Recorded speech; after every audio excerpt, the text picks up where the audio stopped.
Olá pessoal, sejam bem-vindos e bem-vindas. Mais um vídeo que nós estamos gravando aqui de suporte para as teorias que nós estamos vendo dentro da Gestalt. Hoje, mais uma vez, estou aqui com meu companheiro de guerra, Matheus Faria, ou Matheus de Faria, que é monitor da matéria e tem ajudado aí a gente na compreensão desses capítulos, né?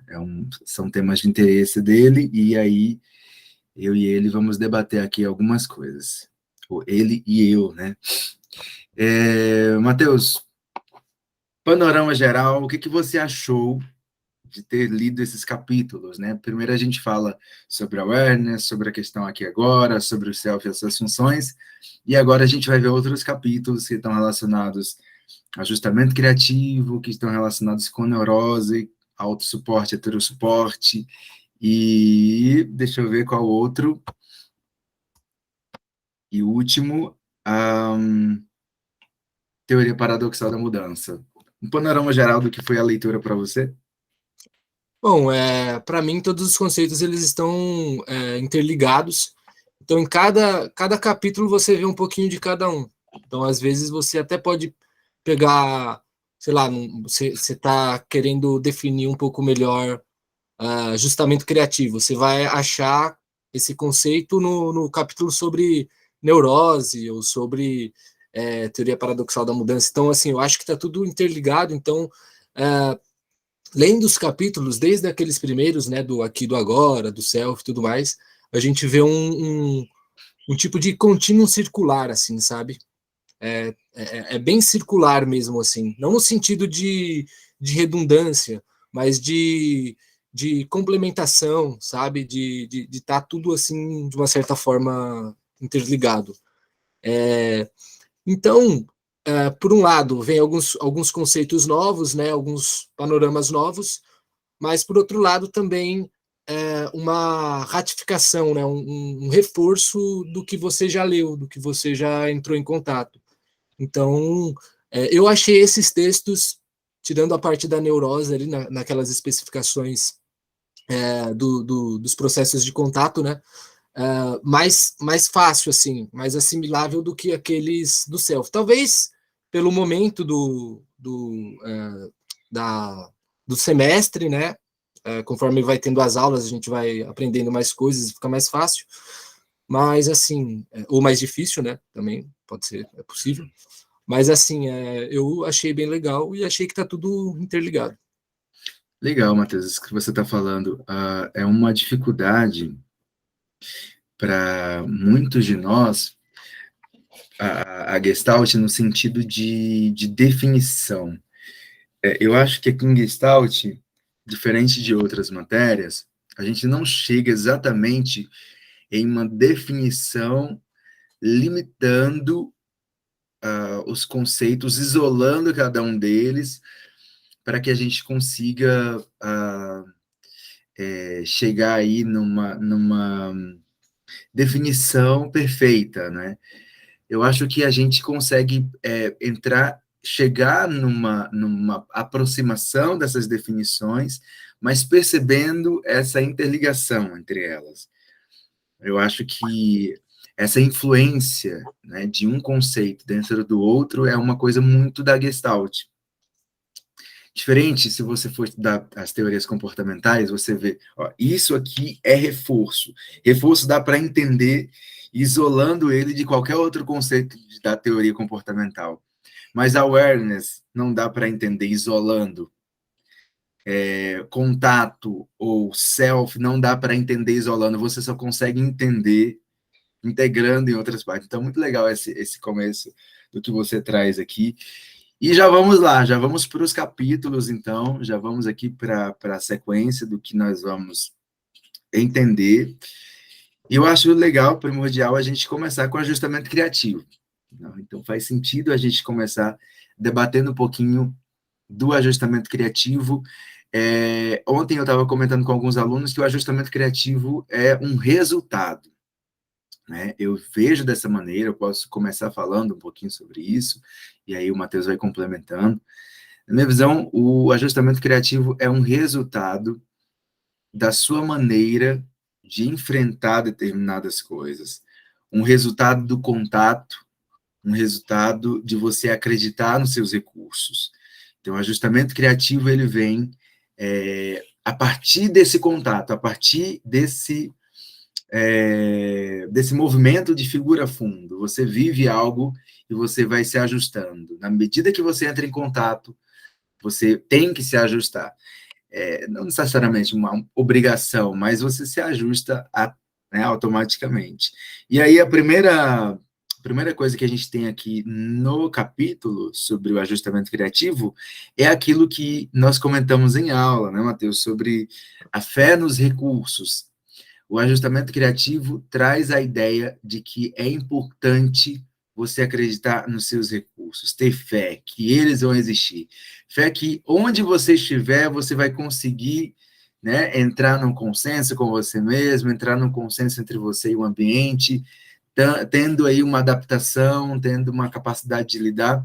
E aí a gente tem a história do povo lá do Êxodo, né, que saiu do Egito, foi para o deserto, mas acreditando que existiam recursos. Não exatamente no deserto, né, mas recursos em uma outra terra melhor, uma outra situação mais aprazível para eles poderem viver. Então, ter fé nos recursos talvez seja o começo do entendimento sobre a teoria do ajustamento criativo.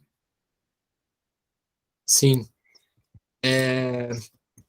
exatamente, né? Eu acredito que essa tendência para você. O ajustamento criativo, na minha visão, ele está muito relacionado com a tendência ao crescimento, assim, sabe? Com o próprio desenvolvimento do organismo. De uma certa forma, ele se dá, na minha visão, assim, desde a concepção, assim, sabe? Quando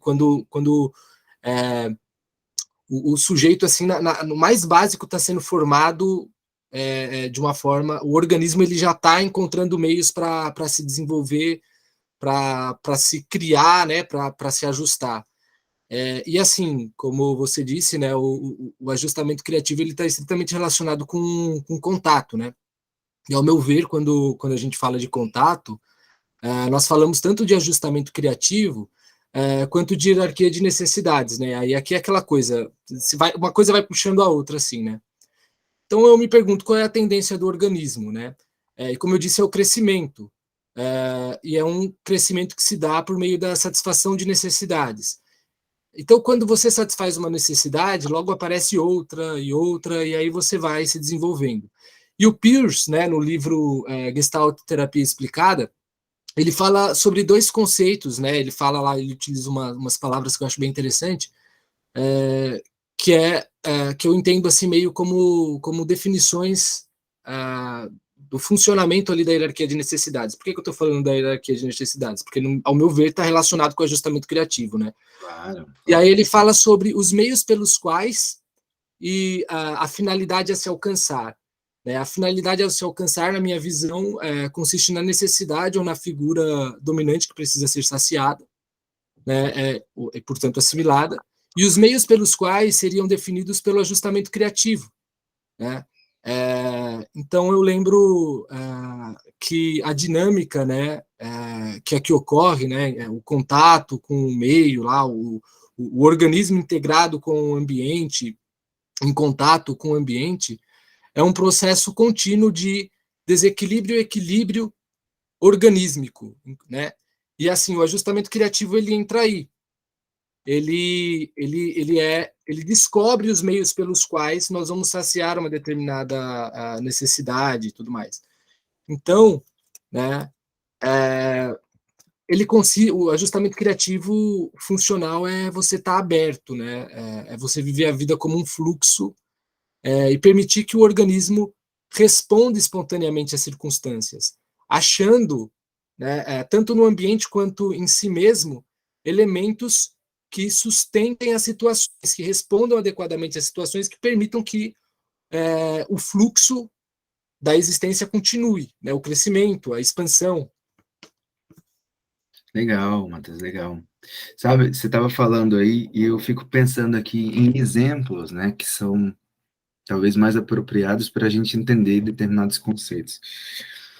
E aí, eu acho que o ajustamento criativo ele tem muita relação com esse processo de contato e afastamento também, de movimento figura-fundo. E eu fico pensando assim, quando a gente vai tirar uma foto, principalmente em câmeras profissionais isso é mais nítido, né? Que você tem que fazer um ajuste da câmera, né? E aí, por exemplo, se a câmera, ela às vezes é uma câmera que foca para perto e você tem uma paisagem, você tem que colocar uma outra lente, né?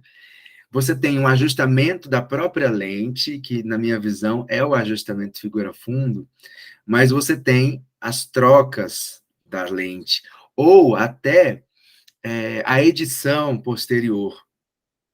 Se você tirou uma foto, não ficou melhor, mas você vai editar posteriormente, a gente está falando de ajustamento criativo, porque o ajustamento criativo, ele pode ser uma revisão do contato, ou a revisão dos seus recursos diante do contato, a revisão das suas ações, o que você faz, como que você edita o que aconteceu, como que você edita as suas necessidades diante do que aconteceu. Então, como você falou, é muito importante relacionar ajustamento criativo com a hierarquia de necessidades, porque uma necessidade que eu tenho para agora, muitas vezes não vai ser a necessidade para daqui a pouco, ou para amanhã. E nosso organismo tem, então, essas tendências de crescimento, vale lembrar, né, Matheus, que é uma tendência também relacionada à satisfação e ao equilíbrio. A gente até colocou naquela imagenzinha, quando a gente fez os desenhos, o organismo busca satisfação e equilíbrio, sempre em direção ao seu crescimento e à sua, né, a sua completude. E no ajustamento criativo, a gente tem essa hierarquia. Nossa, agora eu preciso comer, senão não vou funcionar. Agora eu preciso de apoio, eu preciso conversar com alguém. Nossa, agora eu preciso correr para, né, descarregar um pouco da energia. Então, todos esses pensamentos do que vem para a nossa consciência, e nós temos essa sensação, nossa, eu preciso disso para agora. A gente está falando de um ajustamento criativo, tendo em vista a nossa hierarquia de necessidades. E uma vez que uma necessidade ela fica, então, na figura, muitas vezes as outras ficam como fundo, isso vai se modificando, e a gente precisa entender que isso é um fluxo, que isso é sempre contínuo. Então, eu entendo assim, né, complementando o ajustamento criativo como um tipo de potencialidade para lidar com as circunstâncias, com os acontecimentos, né? Utilizando as próprias circunstâncias e os próprios acontecimentos de maneira adaptada e de maneira criativa, né? Para transcender as próprias circunstâncias.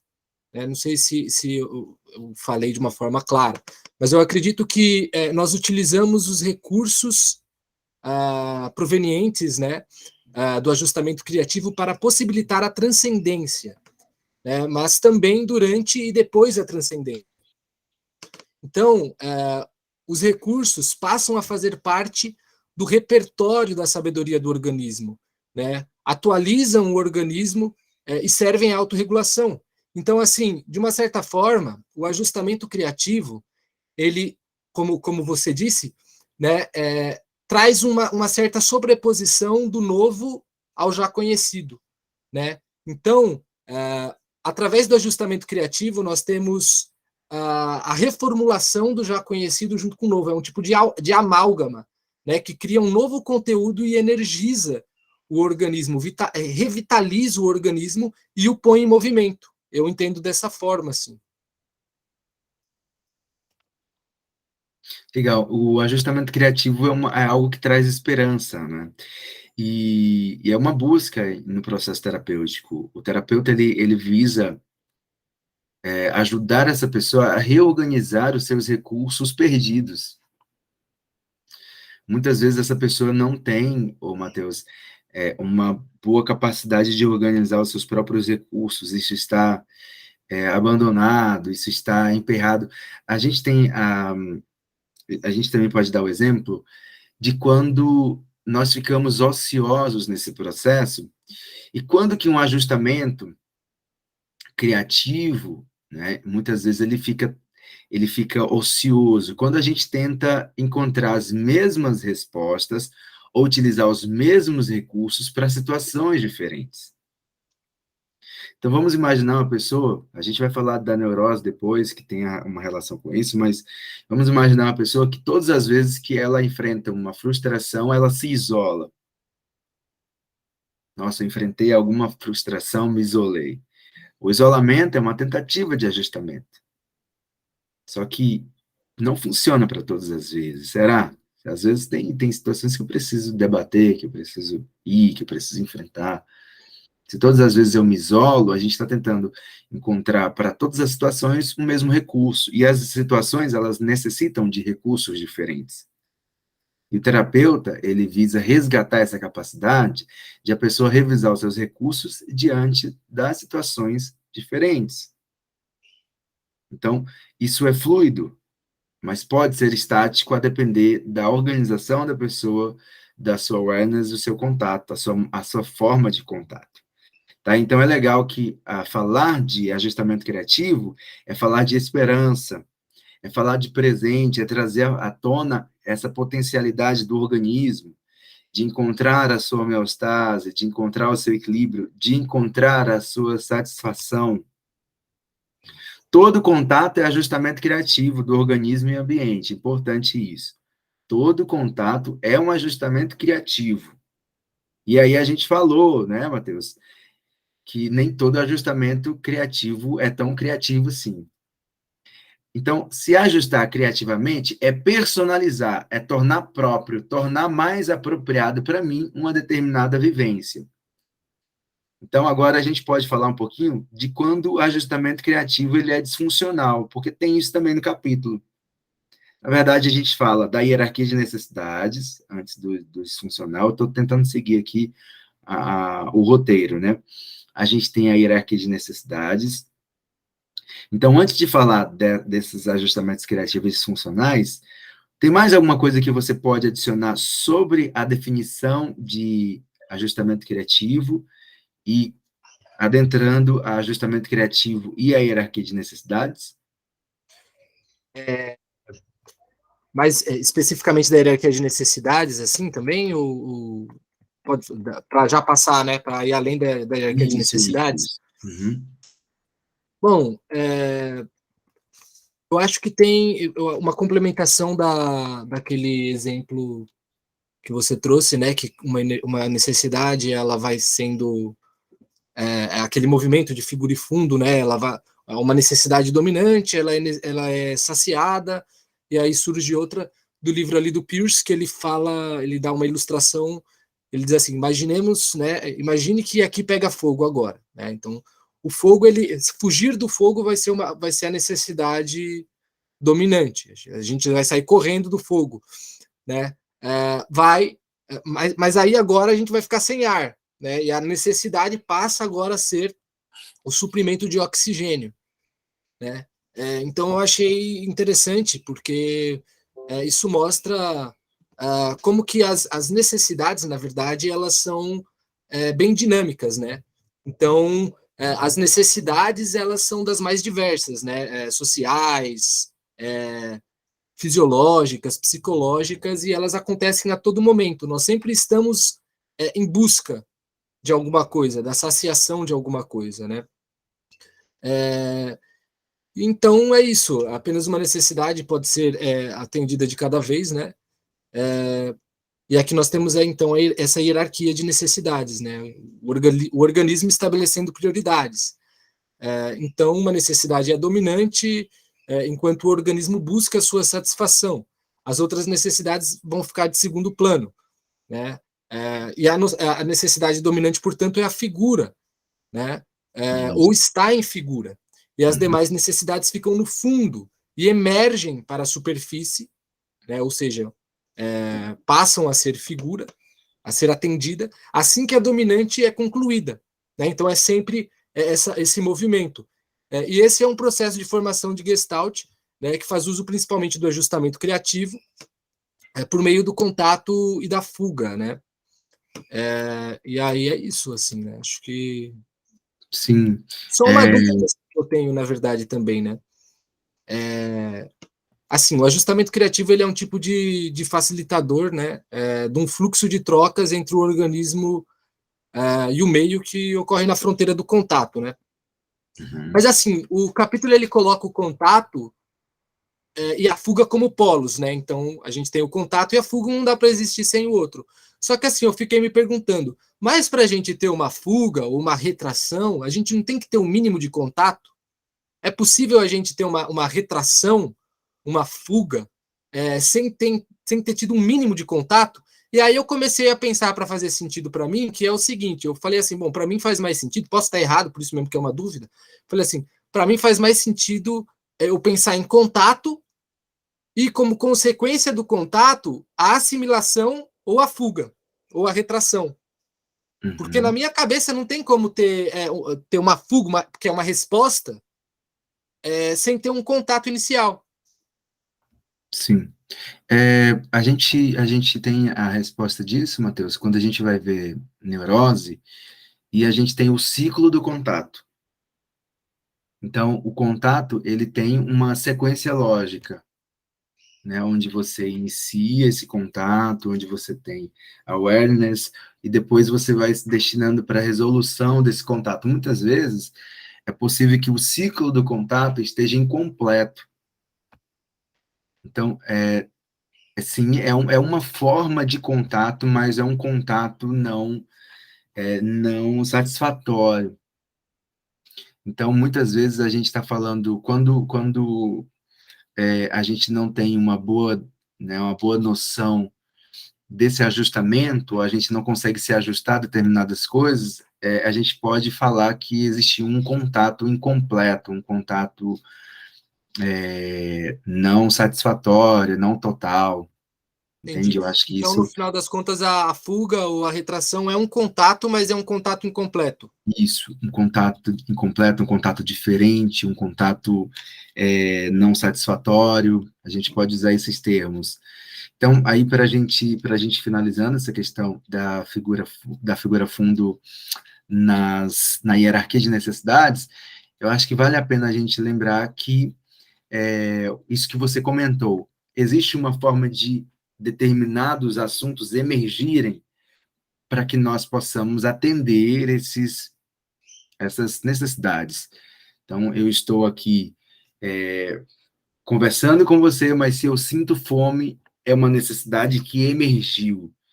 Então, isso é natural enquanto eu tenho esse bom processo de ajustamento criativo. A gente vê as necessidades emergindo, a gente tem uma sensibilidade para aquilo que está emergindo, para aquilo que é para agora, para aquilo que precisa ser priorizado. E aí, eu queria finalizar, então, essa parte, como eu falei agora há pouco, fazendo uma menção a essa questão do ajustamento criativo disfuncional, né? Que é possível que haja um ajustamento criativo que não é tão criativo assim. Né? Então, nós vimos aqui que toda forma de contato traz uma necessidade de ajustamento. Então, eu estou em contato com o meio, eu faço esse processo de figura fundo, eu preciso ajustar. Lembra da ideia da câmera? Eu tenho esse movimento de figura fundo, paisagem ou o objeto, eu tenho que ajustar. Eu tenho que ajustar a câmera, eu tenho que trocar a lente, ou eu tenho que fazer uma edição disso. Ajustamento criativo é esse produto, né, desses contatos. Então, às vezes, nós podemos não conseguir um melhor ajustamento, um ajustamento que ele seja, que ele não nos sustenha tanto, que ele não nos organize tanto. Eu acho que a gente pode chegar nessa definição que o ajustamento criativo disfuncional, muitas vezes, ele também leva a uma desorganização, e não só a uma satisfação e uma organização. Então, imagina, todas as vezes que eu sofro por amor, eu bebo. As pessoas que começam a ver nesse fluxo, elas estão buscando uma forma de ajustamento. Beber, aqui nesse exemplo, é uma tentativa de ajustamento. Só que é um ajustamento que desorganiza. Se todas as vezes que eu tenho um contato com algum sentimento, eu precisar fugir dele com algum tipo de meio químico, né? Eu estou me desorganizando. As pessoas que utilizam crack, por exemplo, vamos usar aí, talvez um exemplo um pouco mais grave, né? Mas, às vezes, elas utilizam o crack quando sentem fome, né? Sentem fome na rua, mas em vez de usar, de comer, elas compram uma pedra de crack e conseguem passar mais o dia todo, sem perceber a fome. Então, é um tipo de recurso de ajustamento criativo diante de uma necessidade, é uma tentativa de ajustamento, mas não é um ajustamento que organiza. Então, é uma pergunta, né, que o terapeuta deve fazer diante dessas tentativas de ajustamento que as pessoas vivem em determinados momentos, será se isso te organiza? Isso uma maneira que você está lidando que realmente gera, no final das contas, melhores resultados para o futuro. Então, nas tentativas de ajustamento, é interessante nós pensarmos nessa lógica, não como uma pergunta direta, mas como uma pergunta retórica que nós fazemos e que ajuda na nossa análise em relação às maneiras de ajustamento que as pessoas estão utilizando atualmente.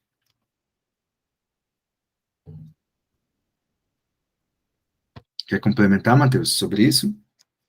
Bom, tem uma parte do texto que eu achei interessante que diz assim que um ajustamento sem criatividade ou uma criatividade sem ajustamento, ambos podem ser então tomados ali como disfuncionais, né? Eu acho que o texto fala que o ajustamento sem criatividade é estanque, é cristalizado.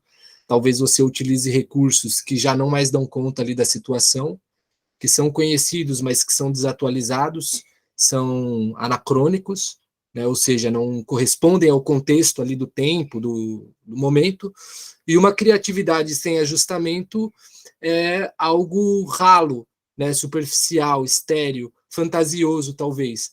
Então, de uma certa forma, é achar o equilíbrio contextualizando com o que você já tem, com o novo ali, que a situação te apresenta, né?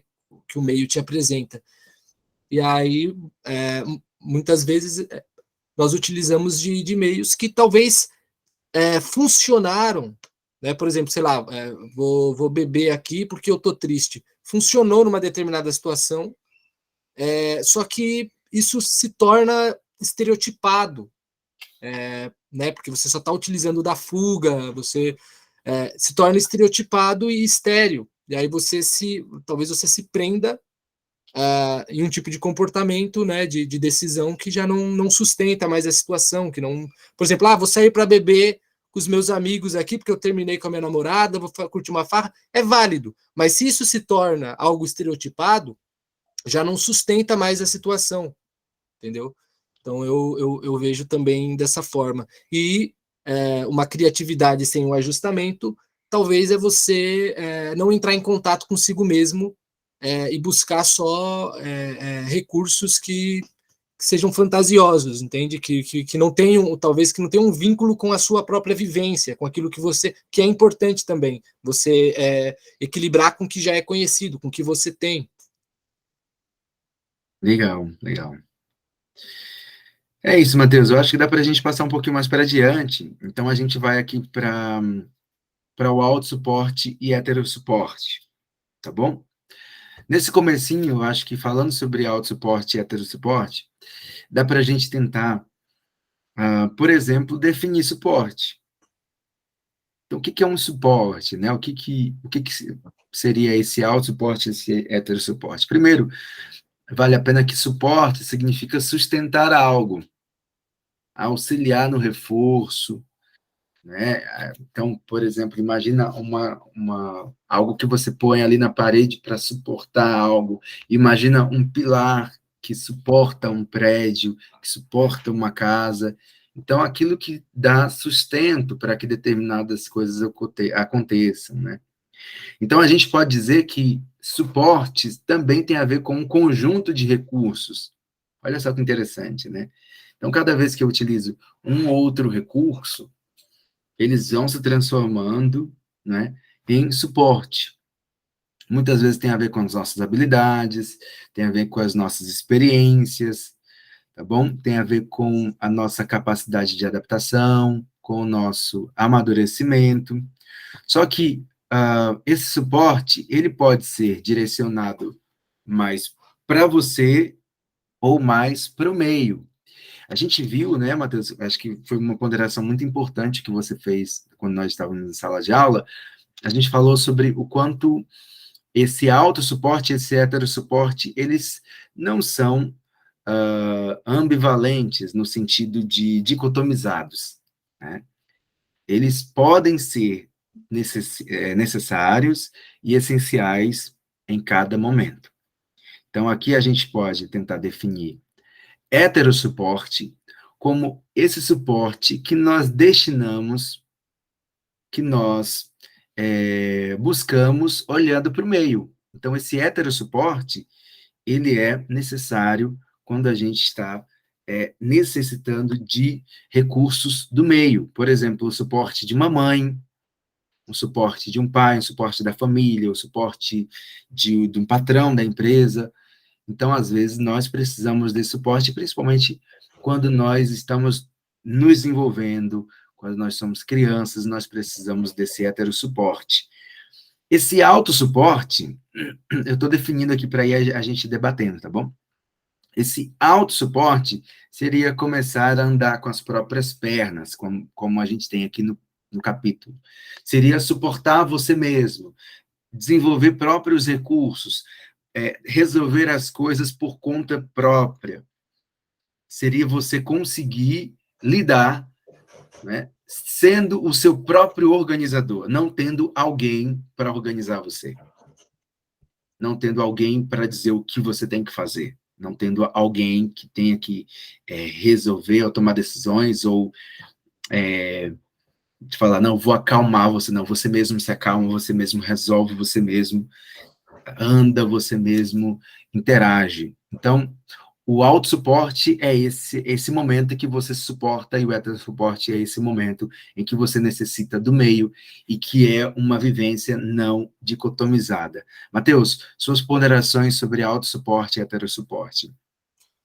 Bom, eu acho que o heterossuporte, ele talvez seja o ponto inicial ali do desenvolvimento, porque aquela coisa, né, o desenvolvimento ali do feto, né, com a mãe ali, desde o comecinho, quando você é um bebê, você vai utilizando bastante do heterossuporte. E o autossuporte, ele vem talvez como uma potencialidade do organismo, e ele vai se desenvolvendo, ele vai ali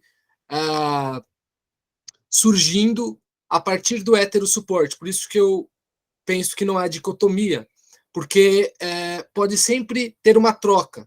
O autossuporte, ou seja, o que você tem ali, o seu suporte interno, ele se tornaria obsoleto se você não, de nenhuma maneira mais, recorresse, de uma certa forma, ao ambiente em determinados momentos adequados, né?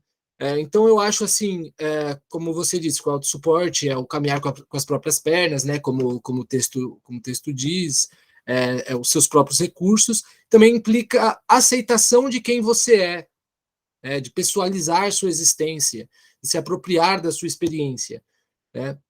Isso implica abertura, implica integração com o meio, porque as experiências elas são constantes e em grande parte novas, né, ao longo da vida. Então, assim, para você experienciar de maneira realista, espontânea, né, estar aberto, você precisa se desprender também de antigos apoios que não servem mais, que estão desatualizados, né?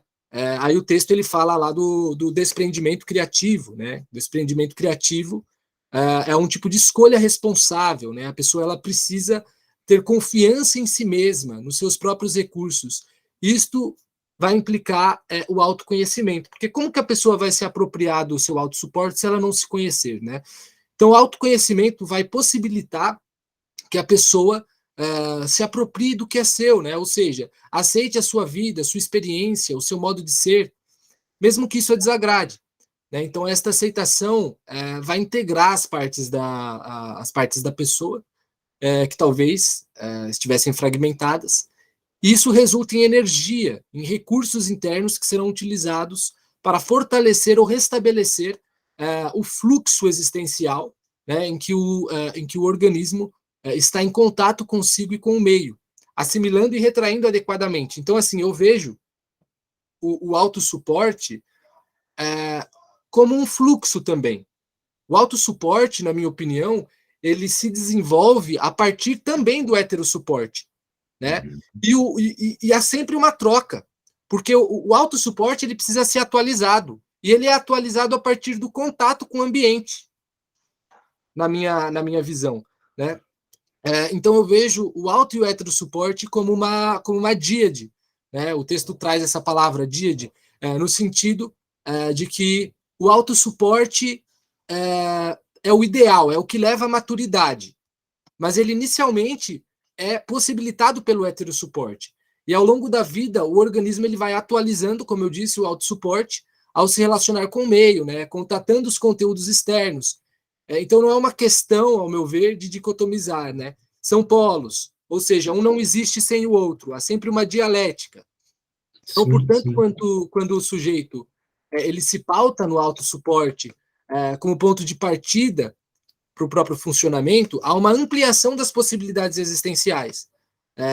Porque não há mais uma relação de dependência cristalizadora com o ambiente, mas uma relação harmoniosa, né? Então, assim, quando a pessoa se fixa no heterossuporte, aí ela se torna cristalizada. Aí ela não desenvolve os próprios recursos e ela se estanca, ela fica estagnada, né? Então, a pessoa se relaciona com o ambiente, né, através do autossuporte, ela se relaciona com o ambiente, contatando o ambiente, mas também contatando a si mesma, né? Porque, assim, ao meu ver, até para você buscar ajuda, tipo, no ambiente, você precisa ter um tipo de entendimento, um tipo de sabedoria própria, muitas vezes. Claro que eu não estou falando de uma relação de dependência, mas para você ter uma resolução, assim, por exemplo, eu preciso fazer terapia porque eu não estou legal, ao invés de você só seguir em frente, falando, não preciso de nada disso, não, eu me viro aqui. Para você falar, não, eu preciso de ajuda, muitas vezes é uma sabedoria própria que você tem.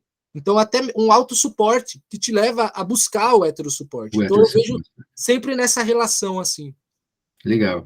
E uma coisa que você tocou, Matheus, que eu já ia comentar, é o quanto a terapia e o processo de encontrar esse terapeuta é uma forma de o heterossuporte gerar autossuporte. É por isso que o nosso trabalho é levar a pessoa para a autonomia. Né? No vídeo do Peus, por exemplo, a gente vê muito ele fazendo isso, né? Tratando a pessoa como se ela realmente tivesse recursos. E é interessante pensar que alguns terapeutas, às vezes, não tratam as pessoas assim. Alguns terapeutas, principalmente eu vejo que na imaturidade, tratam as pessoas como se elas não tivessem nenhum recurso. E eu acho que o processo é o contrário. Você é um heterossuporte enquanto terapeuta, mas um heterossuporte que leva a pessoa para esse autossuporte, que leva a pessoa a andar com as próprias pernas. E aí tem uma coisa interessante, que aqui no capítulo fala sobre deixar as muletas, deixar aquilo que já não dá mais. Então, imagina uma pessoa, ela precisa de muletas quando ela está com algum problema na perna, quando ela quebra uma perna, passa por alguma cirurgia, e ao longo do tempo ela vai conseguindo pisar por conta própria, e depois ela deixa a muleta. Não tem necessidade de uma pessoa que consegue andar normalmente, que já fez essa cirurgia ou já passou por esse tempo, de continuar com as muletas. Assim como uma criança que precisa da mãe para ir à escola no primeiro dia e depois começa a ir sozinho, né? Assim como um adolescente que precisa da mãe para ir, por exemplo, ao banco ou comprar alguma coisa, depois começa a ir ao banco sozinho, começa a comprar sozinho. Essa é a maneira de a gente entender que o heterossuporte ele gera autossuporte. Só que existem momentos aí, principalmente dentro do contexto do funcionamento emocional, que nós destinamos para os outros o suporte que precisa ser nosso, a resolução que precisa ser nossa. Você pode decidir por mim. A relação só vai terminar se você decidir, né? Ou nós precisamos entrar, você precisa me apoiar emocionalmente para poder lidar com isso. Então, existem coisas do heterossuporte e do autossuporte que são um pouco mais difíceis de a gente entender, olhando para o campo emocional na vida adulta, que existem momentos em que nós damos para as pessoas o papel, né, de definir ou de resolver determinados conteúdos ou determinadas coisas que são nossas.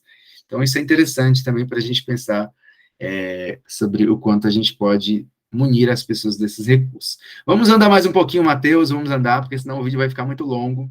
Sim. Eu fico preocupado com isso também, mas eu acho que a gente está indo muito bem, viu?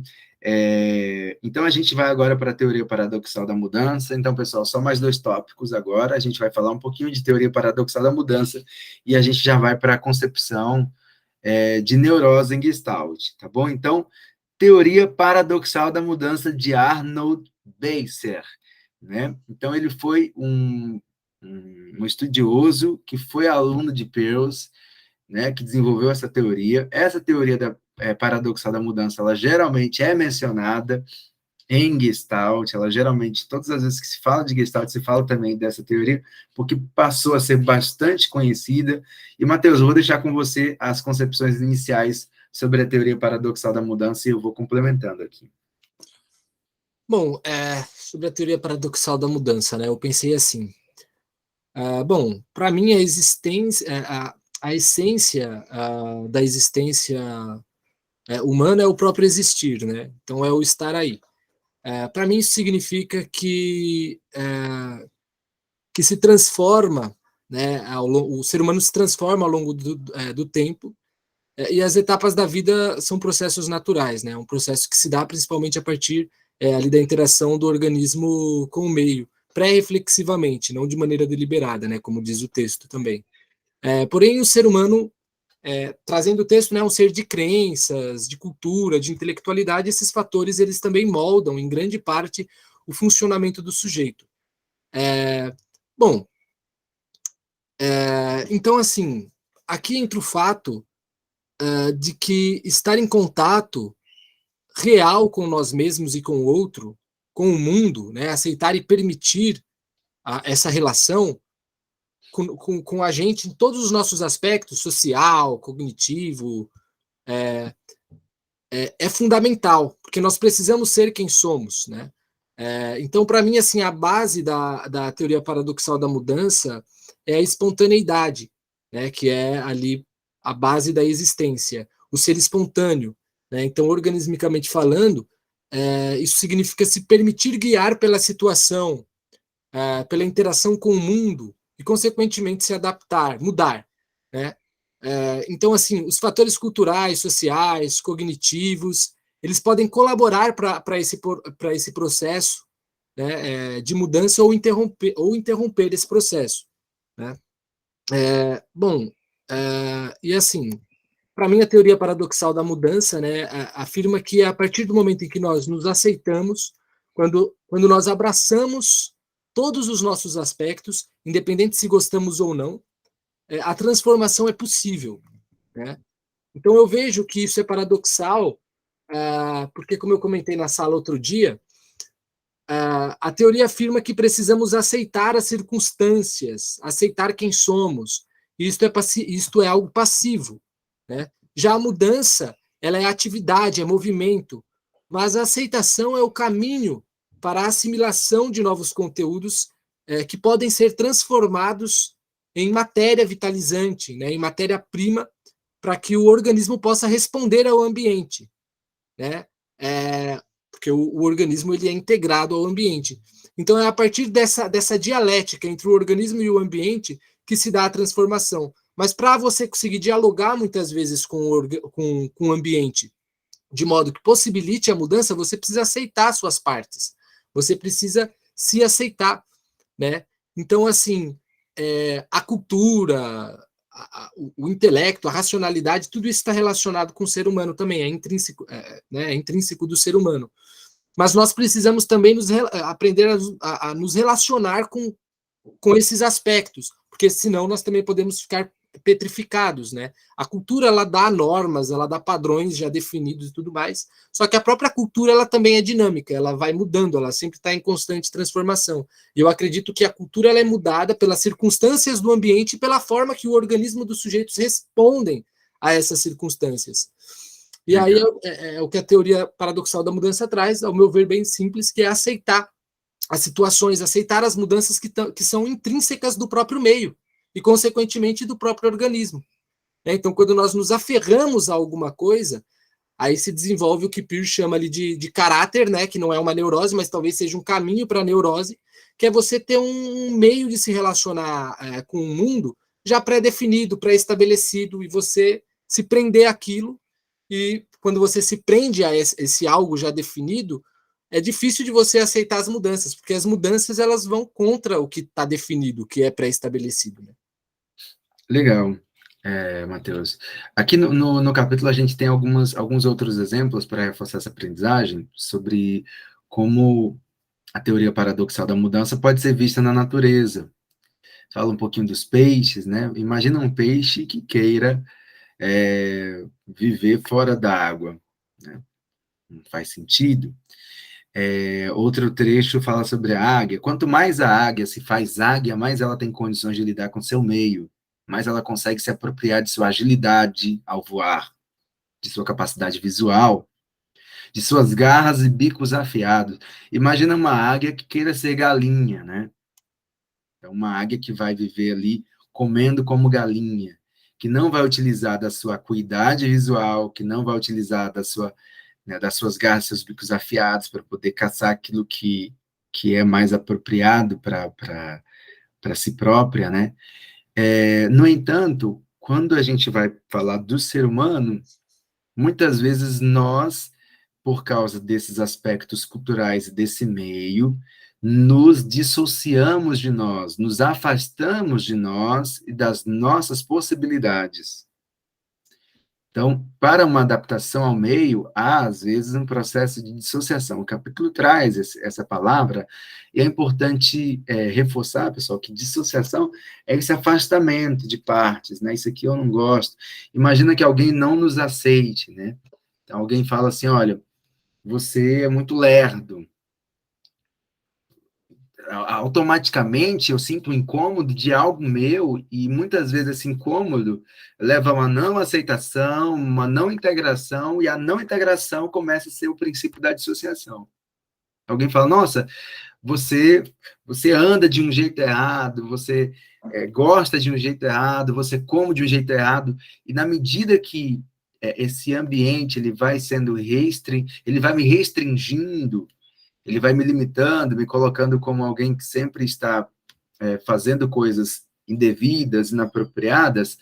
Essa não aceitação pode levar a esse afastamento à dissociação. Dissociação é ir deixando suas partes, deixando de ser águia, deixando de ser peixe, e querendo viver de uma outra maneira que não a nossa própria.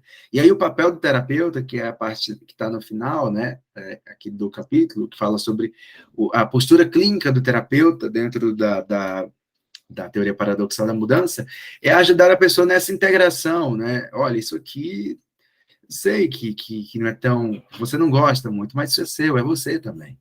E como que dá para integrar esse algo que você não gostou, esse algo desviado de você? Então, na medida que se vai integrando, que você vai se apropriando de algo que é cada vez mais seu, você vai sendo cada vez mais você. Aí você tem o processo de mudança em Gestalt terapia, aí você consegue mudar para melhor, porque você utiliza o máximo do que você consegue, do máximo que você consegue ser. Se você é você mesmo, assume que você é águia, ou que você é peixe, ou que você é urso, ou que você é qualquer outra coisa, assim, dentro do processo de analogia, claro, você vai sendo e se adaptando melhor a essas circunstâncias. O processo de ajustamento criativo é mais aproximado da sua realidade. Você não precisa tentar se ajustar, não precisa viver como uma farsa, você não precisa viver de forma estática. Você flui melhor se você for você. né? Essa é a ideia do Beiser, quando ele fala aqui sobre a teoria paradoxal da mudança. Mais alguma adição, Matheus, antes de a gente ir para a neurose? Não, acho que a gente pode ir para a neurose. Legal, legal. Então, teoria paradoxal da mudança, você só muda quando você se torna você mesmo. Agora, pessoal, para a gente finalizar, a gente tem um momento aí que a gente pode ter um rompimento nessa linha que é contínua, né, nesse processo de awareness, nesse processo de ajustamento, nesse processo de nos tornar quem somos. Aí a gente tem o conceito de neurose em Gestalt terapia. Então, é legal iniciar falando da neurose como uma espécie de cristalização. Eu falei, por exemplo, do ajustamento criativo disfuncional. É parecido com neurose, né? Claro que o ajustamento criativo ele é uma forma, ainda que seja disfuncional, ele é uma tentativa de ajustamento. Agora, a neurose, ela já é o rompimento, a interrupção, ela já é a petrificação, a cristalização de determinadas maneiras de lidar, de enfrentar, de se ajustar a situações. A gente viu, por exemplo, em aula, que a gente está falando de uma awareness ociosa. O que é awareness ociosa? Então, quando eu não estou aqui agora, quando eu não sinto o fluxo da experiência, quando eu não faço uma boa diferenciação entre figura-fundo, não tenho esse ajustamento de figura-fundo, essa awareness vai ficando ociosa, ela vai ficando mais lenta. Então, isso é o início, então, desse processo de neurose. A neurose é uma awareness que não consegue fazer esse bom ajustamento de figura-fundo. Então, isso vai sendo, ao longo do tempo, uma impossibilidade para poder assimilar as situações, para poder integrar o que aconteceu, para poder compreender e se adaptar àquilo que ocorreu. Então, é bom lembrar que o contato, ele é um processo contínuo de transformações. Eu sou transformado a cada momento em contato com você, você é transformado em contato comigo. Nós estamos o tempo inteiro nos afetando, entrando em contato, saindo diferentes. Não dá para a gente dizer que nós somos os mesmos, mas o neurótico, ele encontra padrões para tentar ser a mesma coisa em diversas circunstâncias. Aí daqui a pouco a gente vai falar sobre esses padrões neuróticos, né? Matheus, o que você pensa sobre neurose? O que foi fácil, o que foi difícil para você compreender nesse conteúdo aqui? Bom, eu vi assim muitos elementos do que poderia ser, o que poderia complementar assim a neurose em todos os capítulos, né? Então você tinha lá, sei lá, hierarquia das necessidades, ajustamento criativo, falando como que isso se dava de maneira esperada, saudável, e aí depois você tinha uma palhinha falando quando o ajustamento criativo é prejudicado ou disfuncional, melhor dizendo, e tal, né? Mas assim, nesse capítulo especialmente, bom, eu acho que eu tive um pouco de dificuldade, ou talvez porque eu reli os capítulos várias vezes e quando eu li a última parte do capítulo eu já estava um pouco cansado, né? Deixa eu ver, ciclo awareness, excitação, contato. Uhum. Os conceitos, né, ali dos aspectos do contato, né, acho que das dinâmicas de contato ali, né, que tem projeção, introjeção e tudo mais. Eu entendi, só que eu tipo anseio por mais aprofundamento, assim, porque quanto mais se aprofunda, assim, define melhor, mas eu entendo, só que é aquela coisa que você mesmo disse, e o texto também diz, né, que muito dessas definições elas são incompletas mesmo, elas ainda estão em debate, muita coisa ali é definida, mas também rearticulada e tudo mais, está em aberto. Mas eu achei legal, assim, o que eu acho que eu mais tive familiaridade, assim, mais entendi, assim, foi as camadas da neurose, assim, do Peirce, sabe? Isso daí eu acho que foi a parte mais legal desse texto para mim. Uhum. Mas de resto é aquela coisa, eu acho que eu encontrei muito sobre a neurose, assim, de uma forma mais específica, nos outros capítulos, assim, sabe? Legal. Então, olha só, uma coisa interessante aqui da neurose é que a neurose também é uma busca, né, por ajustamento. Então, a gente tem, vamos dizer assim, a pessoa saudável, uma pessoa que consegue se ajustar a diversas situações de maneiras criativas. É claro que falar de neurose não é falar exatamente de doença, mas a gente falar de neurose, a gente está falando do princípio do adoecimento. Muitas vezes a neurose, ela leva ao adoecimento porque ela faz com que a gente tenha uma maneira cristalizada de lidar com as circunstâncias. Awareness ociosa. Eu não faço bem esse movimento de figura fundo, eu não faço bem esse movimento de contato e afastamento, então isso começa a se transformar numa neurose. Então, como que eu posso trazer a neurose para o campo aqui das nossas vivências, para tornar isso um pouco mais tátil, né, um pouco mais claro para a gente? Então, imagina que você conversou. Eu dei esse exemplo em sala de aula, eu vou tentar dar um exemplo diferente. Imagina que você vai para a entrevista de emprego, né? E aí alguém chega lá na entrevista de emprego para poder também tentar pegar a vaga, que é uma pessoa que você não gosta muito, que é uma pessoa, nossa, que pessoa, né? Que eu não gostei dessa pessoa, o jeito dela não me desce, mas ela é uma pessoa que está tentando também a vaga junto com você. E aí vamos imaginar que no meio dessa tentativa de conseguir essa vaga, tem outras pessoas. Mas essa pessoa que você não gostou é a pessoa que, às vezes, lá durante uma vivência, uma dinâmica, vamos supor que aconteça isso, é a pessoa que também tenta te ajudar, né? Vai lá no meio da dinâmica e fala assim, olha, você pode fazer dessa maneira.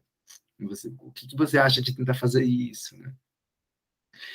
E aí você sai dessa experiência de entrevista de emprego e, e você pensa no quanto você não gostou daquela pessoa. Mas só que, obviamente, aqui no exemplo, fica claro que existem outras coisas. Ela tentou ajudar em algum momento, ela tentou ser uma pessoa bacana em algum momento. Mas o que fica para você como figura é o quanto você não gostou de algum aspecto dessa pessoa.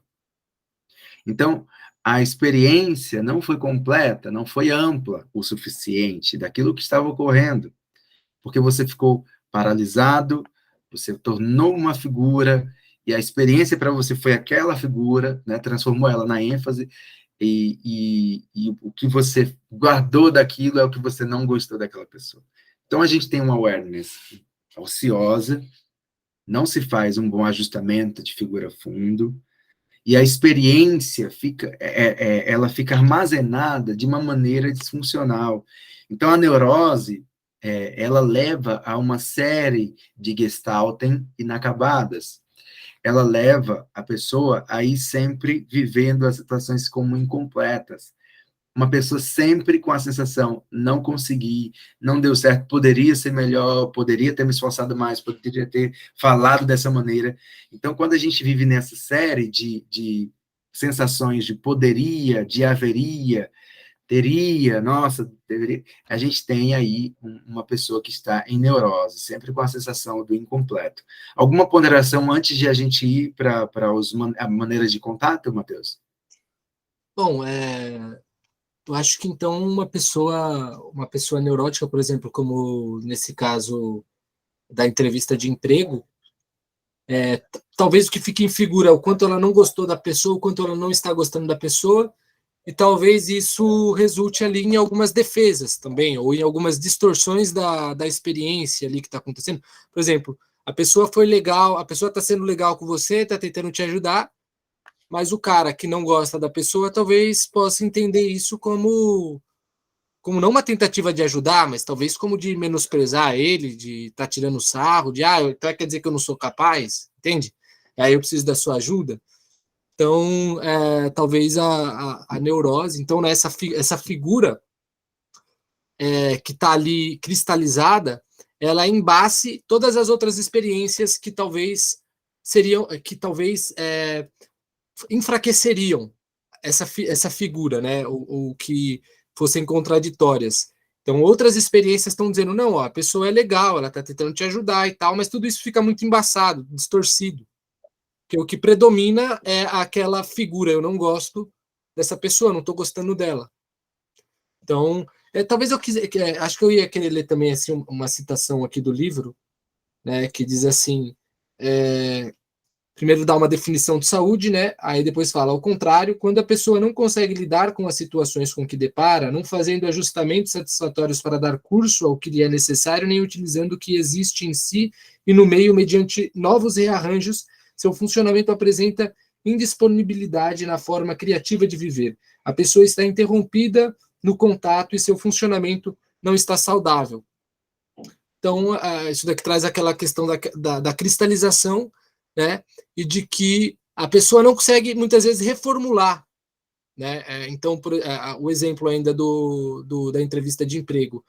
A pessoa teve uma experiência, não gostei, mas essa figura, essa experiência não consegue ser reformulada, não consegue ser integrada e dando origem, talvez, a uma nova figura que seja diferente. Que fale, não, a pessoa até que é legal. Porque fica tudo cristalizado e a pessoa não consegue fazer novos rearranjos, né? Não consegue reformular a sua própria experiência. Legal. Sabe uma coisa que eu pensei aqui também, Matheus? É que, às vezes, é possível que a gente viva algumas experiências como se fossem fotos mal tiradas, né? Eu gosto desse exemplo da câmera, né? Então, imagina se o seu celular, quando você vai olhar as imagens, tem ali, você fez uma viagem, mas imagina que em vez de tirar foto da paisagem, você tira foto só em vez de, tem lá o pôr do sol, tem a montanha, tem ali, talvez, uma água, um lago, aí você imagina que você apontou a câmera aqui para o lado, e aí você percebeu depois, só depois de tirar as fotos, que você tirou um monte de fotos só do lago, que você não pegou o pôr do sol, não pegou a montanha. Nossa, eu peguei só o lago. Nossa, eu não mirei direito aqui, eu não ajustei direito. Então, a neurose, ela faz com que a gente tenha uma diversidade de imagens mal posicionadas daquilo que foi a circunstância. Foi uma circunstância ampla, com uma série de aspectos, de fatores, mas você foca só naquilo. Você tira foto do lago, ou você tira foto do sol e esquece o restante. Só que esse é uma forma de tentativa de ajustamento, só que uma tentativa de ajustamento disfuncional, tá certo? E aí a gente está falando de neurose, eu acho que já dá para a gente ir se destinando para o final, pessoal, a gente já vai terminar. Tem uma citação que eu gostei aqui, ó. No entanto, como todo guardião, as defesas acabam convertendo-se em carcereiros. É justamente esse aspecto limitador que a literatura psicológica não se dedicou totalmente. Então, é muito possível que, às vezes, como guardião, né, para proteger a mente de determinadas coisas, e essa tentativa de ajustamento, né, que é um guardião da mente, essa maneira de ajustamento, se transforme em carcereiro, aprisionando a mente. Eu gostei muito dessa parte aqui, porque a neurose é justamente isso, né? Em vez de ajustamento, a gente tem neurose. Em vez de ser um guardião, em vez de salvar, em vez de proteger, a gente tem uma forma de aprisionamento, tá? E aí, a gente tem as maneiras de contato. A gente já vai, viu, Matheus? Eu já vou pedir para a gente ir para as maneiras de contato disfuncionais, que todos esses contatos que a gente vai mencionar agora, eles têm uma maneira mais funcional de existir, tá bom? Então, nesse campo da neurose, a gente tem a neurose e o Peirce começou a ver que existem padrões de neurose. Assim, olha, neurose não é uma coisa só para todo mundo, embora tenha uma definição de neurose, mas existem pessoas que parece que vão desenvolvendo uma maneira específica de desenvolver-se dentro da neurose. E aí ele conceituou isso como as formas de contato em neurose, né? E aí a gente tem essas maneiras de contato disfuncionais e a gente vai mencionar cada uma delas. Podemos ir, Matheus, ou mais alguma ponderação sobre neurose? Não, bora. Podemos? Então Podemos. vamos lá, pessoal. Olha só. Primeiro, confluência disfuncional ou confluência. O que seria confluência? Eu vou iniciar aqui, Matheus, aí você também pode ir adicionando. Confluência é quando o indivíduo não experimenta limites entre ele e o ambiente. Então, o homem está em confluência quando ele está em fusão. Ele não se dá conta do que é ele e do que é o outro, do que é ele que tem que fazer, o outro que tem que fazer, ou que é ele que é o ambiente. Sabe um exemplo de confluência para mim? Quando alguém fala assim, olha, o ambiente, olha, eu não estou me sentindo bem nesse ambiente. É um exemplo de confluência. O que tem no ambiente, então? É por isso que o terapeuta, muitas vezes, ele tem que fazer respostas específicas para a pessoa perceber que não me sinto bem aqui nessa faculdade, não me sinto bem nesse lugar, nesse trabalho. O que o trabalho ele fez para você? O que essa cidade, o que esse lugar fez para você? Cidade não tem sentimento, faculdade não tem sentimento, lugares não sentem, não falam para você, nossa, como você é uma pessoa terrível, né? Eu não me lembro de uma pessoa que foi numa cidade e a cidade falou para ela, nossa, não gostei de você. Geralmente é ao contrário, é você que experimenta um não limite entre você e o ambiente, você que sente alguma coisa. Então, às vezes você está em confluência. Um outro exemplo de confluência é que eu tive um paciente que ele falava assim, Matheus, olha, quando ele era adolescente, né? E ele tinha passado por uma série de situações difíceis, assim, de abuso, de violência e tal. Ele estava tão, assim, comprometido que aconteceu, ele acreditava muito que ele era uma pessoa ruim, uma pessoa malvada, né, por causa do que tinha acontecido, e aconteceu um assassinato em uma outra cidade, né, mataram uma pessoa conhecida em uma outra cidadezinha próxima da dele, e aquilo passava no jornal, o pessoal tentando encontrar, né, quem tinha matado aquela pessoa. E ele começou a acreditar que era ele. Olha só, um adolescente falou, nossa, eu acho que fui eu. Então, e não tinha condições de ter sido ele, né? Ele nem saía da cidade dele, ele não, tinha uma série de impossibilidades e ele não era uma pessoa que tinha essa tendência para matar alguém.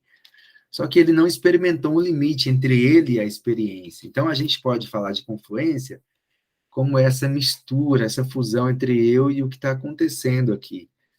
Então, quando a pessoa não tem uma limitação, ela está em confluência, tá bom? Isso também pode acontecer com o terapeuta, a pessoa confundir os conteúdos aí, certo? Confluência pode ser funcional em alguns momentos, mas também pode ser disfuncional. Alguma ponderação? Ou você quer ir para a próxima, falar de introjeção? Não, só vou acho que ler aqui um trecho só, uma citação que aí eu acho que fica mais direto. Aqui diz assim, um trecho que eu recortei aqui diz assim: não é um apego ao contato, é o apego a uma situação antiga que se tornou obsoleta, obstruindo a possibilidade nova de seguir seu curso. No fluxo figurifundo já não há a percepção de que ocorre uma excitação quando o fundo é tocado pela diminuição da sensação corporal. Tá, aqui não precisa. Mas assim, eu pensei assim que com essa leitura que você não tem um contato com a realidade. Talvez você contate a realidade a partir de uma experiência negativa que te marcou, alguma coisa assim. Uhum. Isso. Tudo bem, tudo bem. Vamos, né, então, para a introjeção? Então, o que seria a introjeção? A introjeção é uma forma de assimilar aquilo que está no meio, né? É uma forma de pegar para mim, né? Eu peguei para mim, sabe como quando a gente introjeta, quando a gente, olha, isso aqui, peguei, né? Algumas pessoas falam isso, peguei para mim, me influenciou.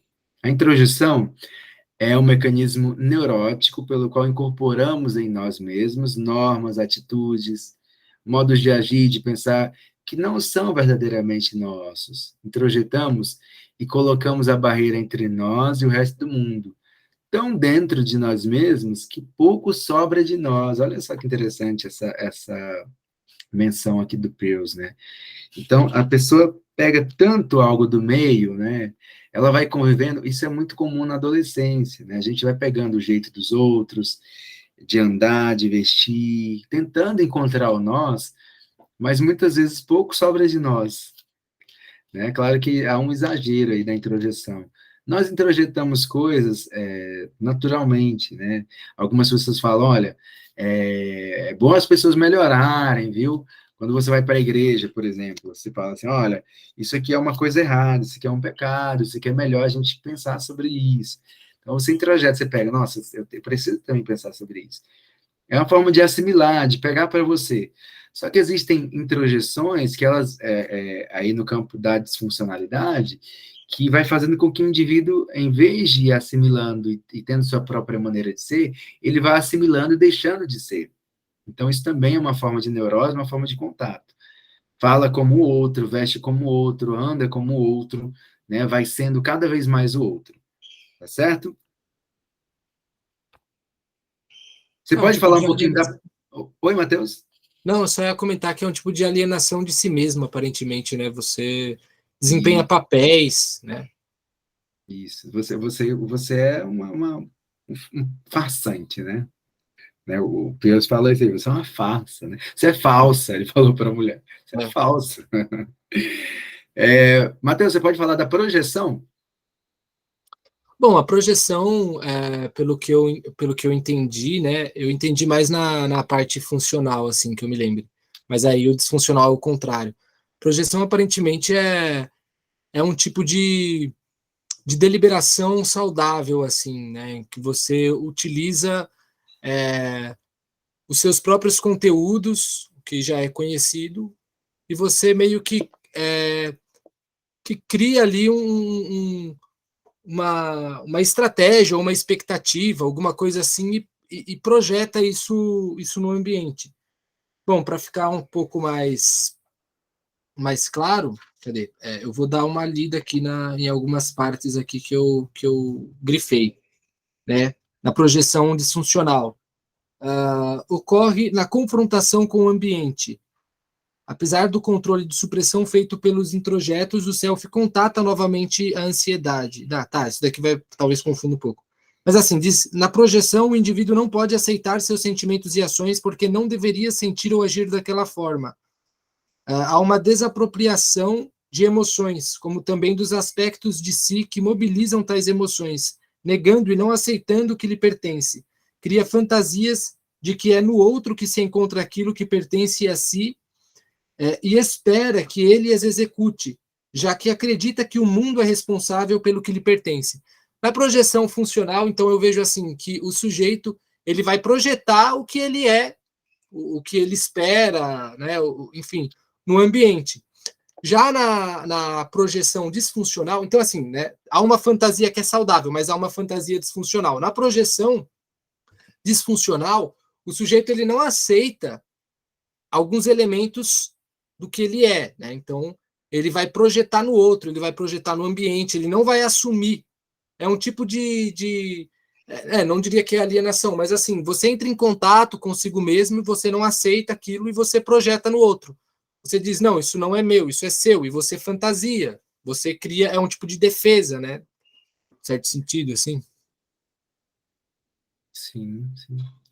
É uma maneira de tornar os outros sempre responsáveis, né? Sempre foi o outro. Nunca fui eu, né? Nunca fui eu.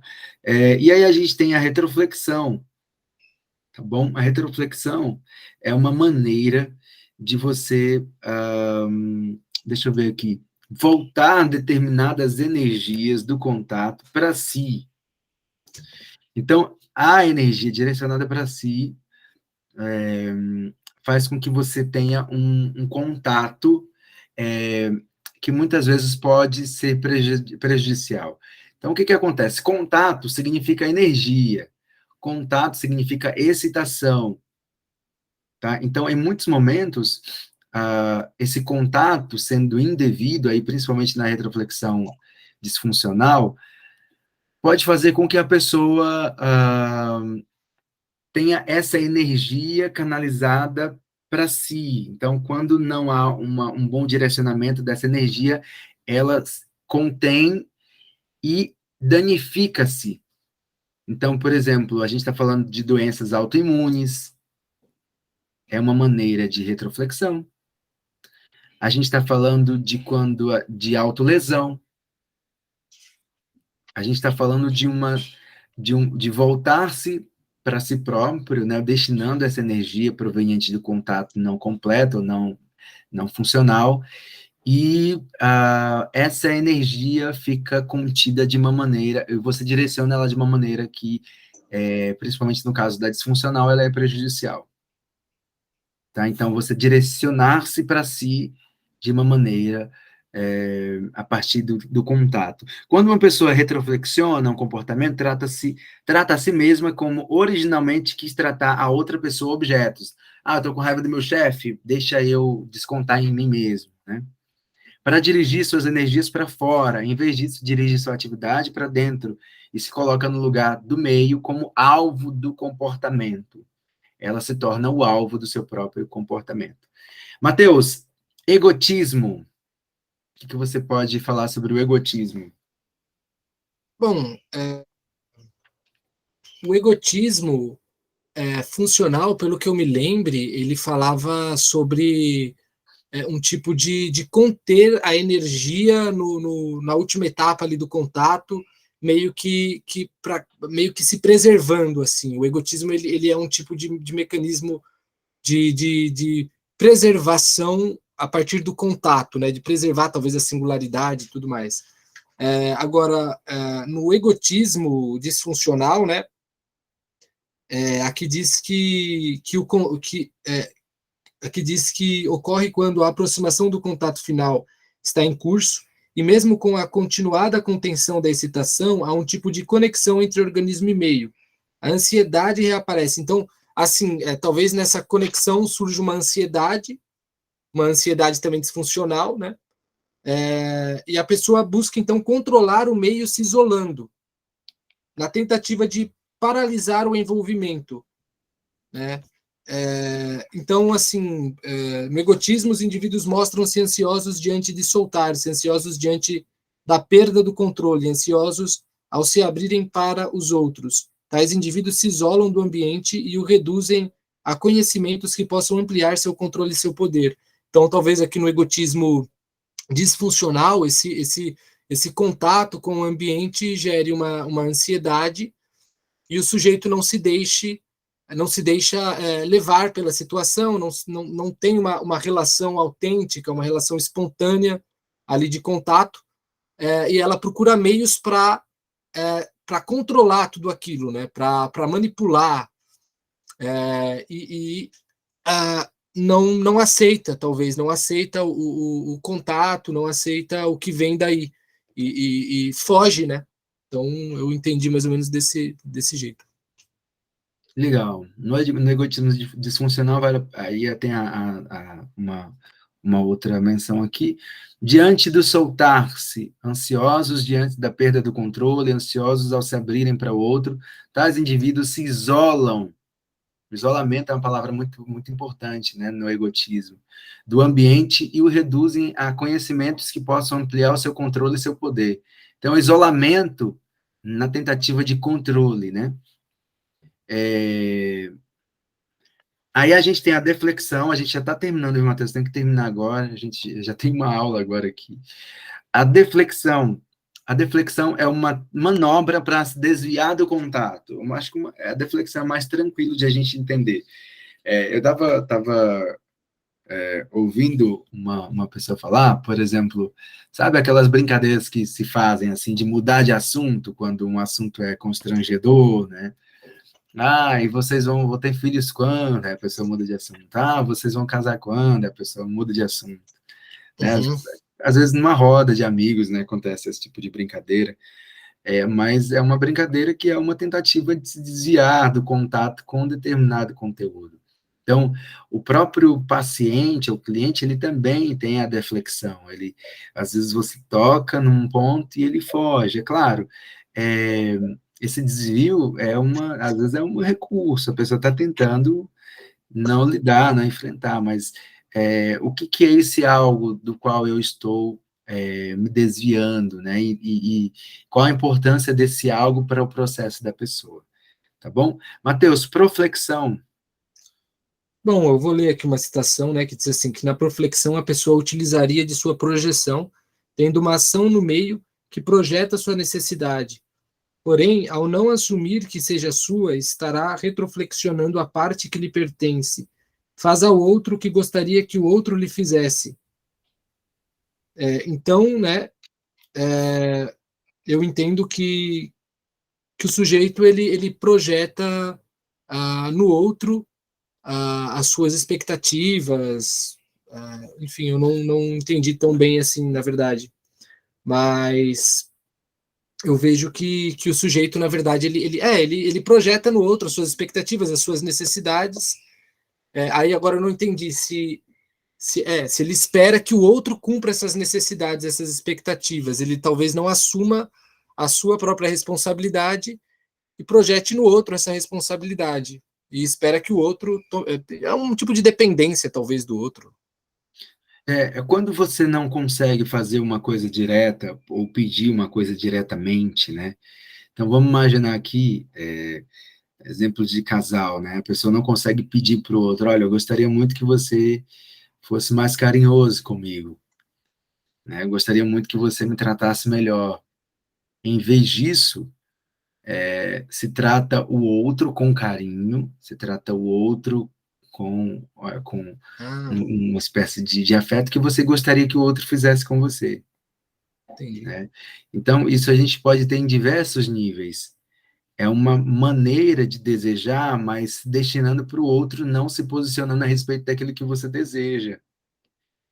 Né? Então, você deseja, você quer, você tem um impulso, mas muitas vezes, em vez de se esforçar para falar, olha, eu gostaria de ser tratado assim, eu preciso disso, se destina isso para o outro, para que o outro me trate como eu quero. Então, a proflexão, né, essa proflexão disfuncional, ela faz com que o indivíduo esteja destinado para o outro em vez de si próprio. Tá bom? Matheus, eu acho que a gente vai ter que terminar aqui. Ficaria faltando só as camadas de neurose, o ciclo da awareness, mas a gente comenta em sala de aula, mas já eu queria te agradecer. O vídeo ficou um pouco longo, viu? Mas eu acho que foi muito importante esse debate aqui. A gente, né, tem uma forma, assim, muito interessante de explicar isso. Eu acho que está sendo muito produtivo, assim, para as pessoas da turma, de quem está acompanhando esses conteúdos com a gente. Alguma consideração final que você queira fazer para a gente poder fechar? Bom, eu só acho assim que lá nas camadas de neurose, eu lembro que a última camada falava sobre explosão, né? Que aí é quando o sujeito ele tem acesso a uma reação autêntica ali, né? A um conteúdo verdadeiro, sincero. E aí eu me questionei, falei, nossa, é que o mal da neurose é que ela é um ciclo vicioso, né? Ela passa por todas aquelas camadas e volta para o inicial. Só que também a explosão ali é um ponto de saída, talvez, porque a pessoa tem acesso a conteúdos reais. Então, no final das contas, a neurose, por mais estereotipada que seja, enrijecida que seja, é um modo de funcionamento, é um tipo de ajustamento criativo, talvez a gente possa falar dessa forma, e é algo que tem uma saída, é um conteúdo que pode ser trabalhado e que pode trazer o sujeito verdadeiro, né, à tona. E então, a partir da neurose ali, o sujeito ele pode se encontrar também. Claro que aí talvez ali com uma Matheus, pessoa ajudando. isso, legal, Matheus. A gente comenta mais então sobre isso. Muito obrigado, meu querido. Foi um privilégio. Vou finalizar aqui. Obrigado. Desejo que vocês consigam aprender. Tá bom? Um abraço. Tchau. Valeu.